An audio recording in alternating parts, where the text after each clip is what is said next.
CIA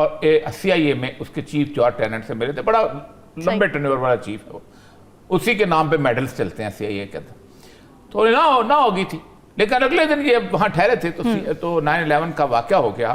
تو یہ کہتے ہیں کہ میں جب جارج ٹیننٹ سے ملنے گیا تو مجھ سے CIA کے دروازے پہ ملا, ہیڈ کوارٹر کے, وہ جو لینگلے میں ہے, تو اس کی 2 آنکھوں کے آنسو میرے کندھوں کے اوپر گرے, اور مجھے یوں لگتا تھا کہ جیسے کشکول ان کے ہاتھ میں آ گیا جو میرے ہاتھ میں. لیکن ٹو مائی اٹر سرپرائز وہ ہم سے بات کر رہے تھے کہ آپ ہمارے لیے کیا کر سکتے ہیں کہ ایک رات کے اندر مشرف نے یہ فیصلہ کر لیا. یہ فیصلہ یہاں تک رک جاتا تو بہت ٹھیک ہوتا, لیکن ہم نے مکمل طور پر اپنا آپ امریکہ کے حوالے کر دیا.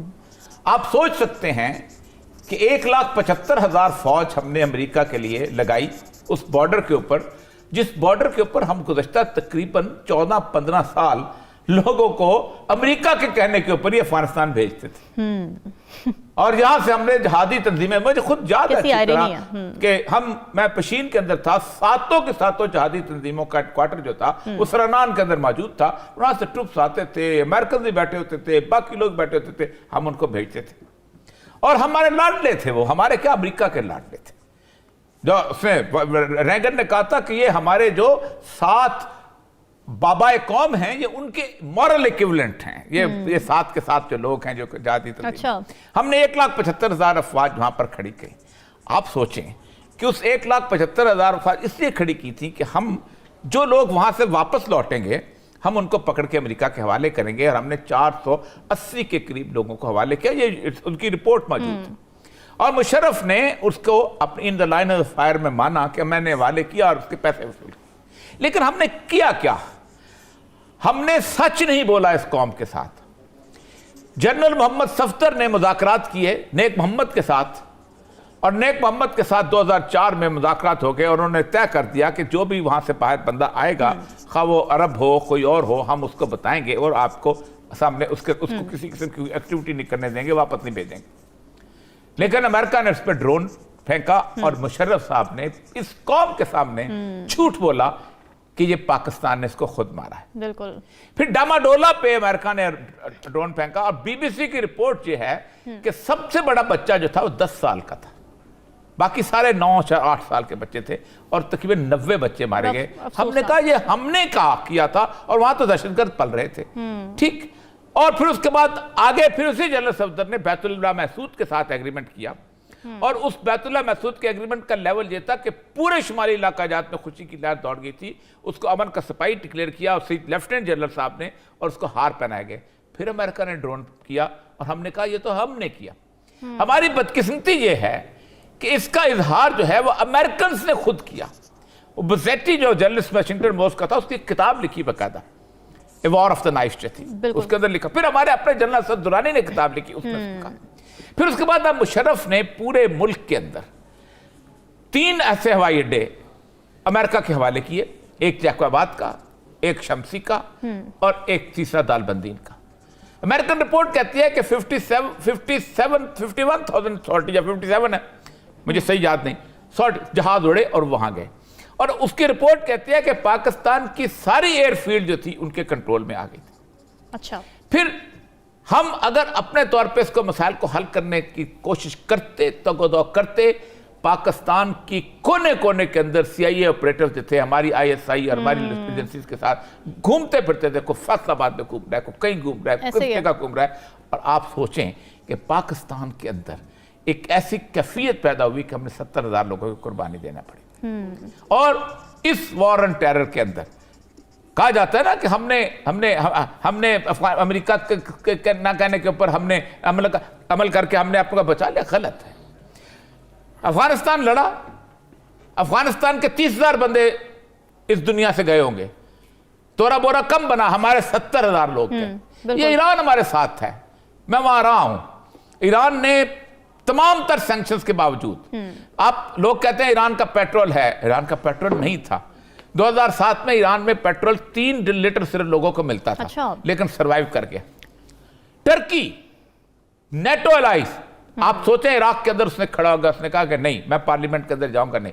مشرف صاحب نے وہ پورے کا پورا معاملہ جو تھا, اس کے 2 اور غلطیاں 3 اور غلطیاں ایسی ہیں مشرف کی, جس کا پاکستان کو آج تک بھگتان پڑا ہے. Akbar Bukti. Akbar Bukti was the only pro-Pakistan